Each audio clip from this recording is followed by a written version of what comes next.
Step into the unknown with Shadows of Curiosity, a podcast that ventures into fringe topics, unexplained phenomena, and the mysteries that live just beyond the edges of everyday understanding. Each episode peels back the layers of the strange and the hidden, inviting you to question, wonder, and explore. Have a story to share? Email shadowsofcuriosity@protonmail.com. On the evening of October 21st, 1978, 20-year-old Australian pilot Frederick Valentich embarked on what should have been a routine flight from Moorabbin Airport in Melbourne to King Island in Bass Strait. Valentich was an aspiring commercial pilot with about 150 hours of flying under his belt, flying a single-engine Cessna 182L. The weather was clear with light winds, perfect conditions for a flight that would typically take around 40 minutes. Shortly after takeoff, Valentich checked in with the Melbourne Flight Service and reported reaching Cape Otway, a landmark approximately halfway along his route. Everything seemed normal until about 7:06 p.m., when Valentich radioed the control tower with a strange report. He said that an unidentified aircraft was flying unusually close above him at about 4,500 feet. The flight controller assured him no known aircraft were in the area at that altitude. Valentich's transmissions quickly became more unsettling. He described the unknown aircraft as large, with bright landing lights, moving at high speed, and flying in circles above him. The mysterious craft reportedly had a shiny metallic surface with a green light. Valentich speculated that the other pilot might be deliberately toying with him. Then, the situation took a chilling turn. At 7:12 p.m., Valentich reported engine problems and that the strange craft was hovering directly over him. His ominous words over the radio were, "It's not an aircraft." After he spoke these words, the transmission was cut off by eerie metallic scraping sounds, and then all contact was lost. A massive search and rescue operation was launched immediately. Over 1,000 square miles of ocean around the last known location were scoured by naval ships, civilian and military aircraft, including 2 RAAF Lockheed P-3 Orion planes. Despite these efforts, no wreckage of Valentich's plane was ever found. A fuel slick discovered nearby was tested and found not to be from his aircraft. Valentich, the Cessna, and their mystery companion vanished without a trace. The Australian Department of Transport investigated the disappearance thoroughly, but could not determine what happened. Some officials speculated Valentich may have become disoriented by reflections on the water or nearby islands, possibly seeing his own lights in bizarre ways. However, these theories never fully accounted for the strange reported craft and the unsettling last radio transmissions. The disappearance sparked widespread UFO speculation. Witnesses in the region that night reported seeing odd green lights moving erratically in the sky. Valentich's father publicly expressed hope that his son had been taken by extraterrestrial beings rather than perishing in a crash, citing his son's keen interest in UFOs and the unexplained. To this day, the fate of Frederick Valentich remains one of Australia's greatest aviation mysteries. A story that blends aviation tragedy with the unknown, still haunting imaginations decades later. On Australia Day, January 26, 1966, 3 siblings, Jane, Anna, and Grant Beaumont, vanished without a trace from Glenelg Beach near Adelaide. It was a bright summer day filled with families enjoying the sun, but by the afternoon, the Beaumont children had simply disappeared.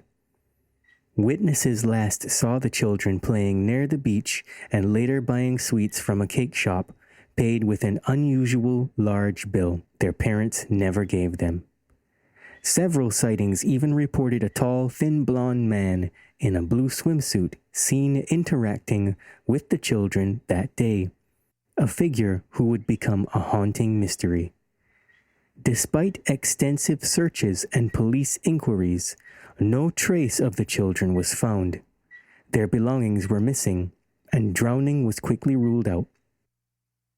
The disappearance sent shock waves through the community and triggered one of Australia's largest missing persons investigations. Adding a supernatural twist, Gerard Croce, a Dutch psychic and parapsychologist, was flown to Australia in late 1966. Croce claimed to have psychic visions revealing that the children were dead, buried in an underground cave near the beach. He pinpointed a warehouse where he believed their bodies lay beneath the floor. The warehouse owners, in response to public pressure and the media frenzy around Croce's claims, raised $40,000 to excavate the site. However, their hope soon turned to despair. There was no evidence of the Beaumont children to be found. In the years following, mysterious letters claimed the children were alive and held captive by a figure called the Man. The parents followed leads to meet this person, but no reunion ever occurred. Forensic analysis years later exposed the letters as a hoax. The tragedy of the Beaumont children persists as a chilling combination of real loss, strange paranormal involvement, and public fascination. Their fate remains one of Australia's most haunting unsolved mysteries. In the mid-20th century, a strange event occurred on a bus traveling through Vermont involving James E. Tedford. Tedford was a man of routine. He boarded the Greyhound bus in St. Albans, Vermont, witnessed by the driver and several other passengers, but the journey took an inexplicable turn. After the bus crossed the town border, Tedford vanished from the moving vehicle without a sound or trace. The driver stopped the bus and searched, but there was no sign of Tedford inside or outside. Local authorities were baffled. How could a person simply disappear from a moving bus in broad daylight? Theories ranging from hallucinations to the supernatural abounded, and the case remains unsolved, a ghostly puzzle that defies explanation. Next, the story of the Martin family encounter. During the search for a young missing boy, a search party reported a bizarre sighting near the disappearance site. An unusual, bear-like man carrying a child who was screaming. The figure disappeared when approached, leaving only terrified witnesses. This chilling account mixes folklore with reality, raising questions about what or who was spotted in the woods that day. Was this an unknown creature, a supernatural entity, or something else? The boy's disappearance remains a mystery, deepening the eerie and unexplained aura of this haunting case. And what about the mysterious disappearance of Ryan Chambers? In 2005, Ryan Chambers traveled to India seeking spiritual enlightenment. However, during his stay, his behavior became increasingly strange, culminating in a cryptic note about freeing minds. One day, Ryan vanished from his ashram, leaving behind only his shorts. His disappearance sparked rumors of mystical or supernatural involvement. Had he transcended the physical world or been taken by forces beyond explanation? Despite searches and investigations, Ryan's fate remains unknown, leaving his story shrouded in mystery and spiritual speculation. All of these stories and more lead us to wonder what lies beneath the shadows of curiosity.